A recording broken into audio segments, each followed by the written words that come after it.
Cyber আম্মু অনেক কান্নাকাটি করতেছে, কারণ আজকে থেকে সাইবার আম্মুর অফিস শুরু। সাইবার 6 মাস হয়ে গেছে, আর সাইবার আম্মুর 6 মাসের ছুটি ছিল, যেহেতু জব করে। আসলে একটা মায়ের জন্য এটা অনেক বড় একটা চ্যালেঞ্জ।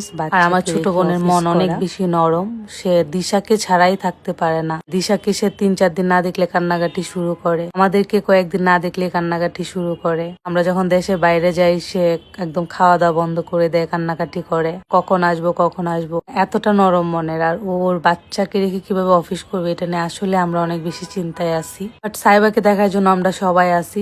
সাইবা সারাদিন আমাদের সাথে থাকবে, আমার বড় আপু, আমি, দিশা, আমার আম্মু, আমরা সবাই সারাদিন সাইবাকে দেখবো। আর দিশা তো সাইবাকে যে কি পরিমাণ কেয়ার করে। একটা মজার ব্যাপার কি, যখন দিশা ছোট ছিল তখন আমি দিশাকে আমার ছোট বোন, আমার বড় আপু, আমার মা, মানে তাদের কাছে দিয়ে আমি ভার্সিটিতে যাইতাম, অফিসে যেতাম। আমার ছোট বোনের কাছে দিয়ে আমি ভার্সিটিতে ক্লাস করতাম। তেমন হয়তো ও দিশাকে নিয়ে ভার্সিটি বাইরে দাঁড়ায় আছে, আর দেন আমি ভিতরে ক্লাস করতেছি। তো এরকম ছিল। তো এখন দিশাই সাইবাকে মানে পালতে পারবে, ব্যাপারটা এরকম আর কি। তো দিশাকে আমার ছোট বোন অনেক টেক কেয়ার করতো ছোটবেলায়। আমার বড় বোন, ছোট বোন, আমার ফুল ফ্যামিলি সবার সাপোর্টের কারণেই আমি জব করতে পারছি, আমি ভার্সিটিতে ক্লাস করতে পারছি। কজ এটা পসিবল শুধু ফ্যামিলির জন্যই। সাইবাকেও আমরা ঠিক ওইভাবেই টেক কেয়ার করবো, ওইভাবেই বড় করব। দিশা যেমন তার মার থেকে খালামণিদের বেশি ভালোবাসে, সাইবাও ঠিক এরকমই মাকেও ভালোবাসবে, খালামণিদেরকেও মার